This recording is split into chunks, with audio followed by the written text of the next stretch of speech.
Hi, it's Alex from Atdec here, and this video is a quick tips and tricks on mounting heavier, deeper curved monitors onto solutions of ours that use our LTHT heavy-duty tilt head. You might find that straight out of the box, the tilt head has a bit of droop to it. When you put your monitor on, you might find that it's in the upper ranges, it's a little bit tighter, but then down the bottom, there's a bit more droop. That's okay. Our main way to address that are these two bolts on the left side here. The bottom one with a hand knob and the top one accepting a 5mm Allen key. If you want to set up your monitor in a more set and forget mode, this is where you've got an angle that you prefer and you're not going to be moving it throughout the day. Just move the monitor to that angle and then use both of those bolts, tighten them up as much as you can, and that'll stay put.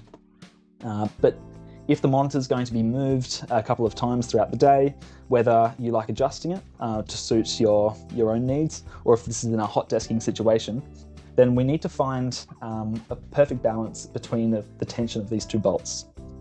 There's a little bit of finesse involved, but that's okay, I'll walk you through it.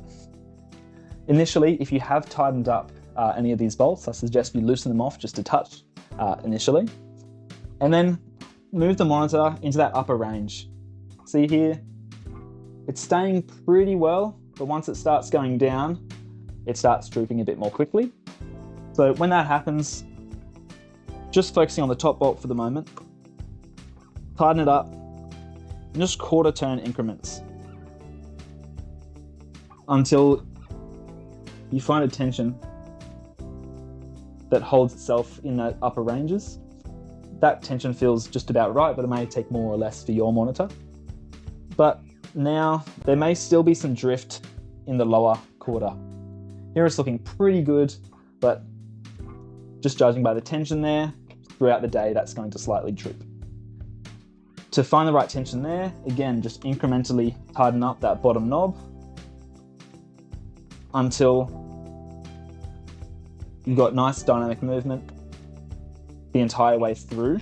See, down low still feels a little bit loose, so I'm going to tighten that a little bit more. Now that's perfect. Cool. So that's all there is to it. If you have any questions at all, please hop on our website, atdec.com, or get in touch. We'd love to help.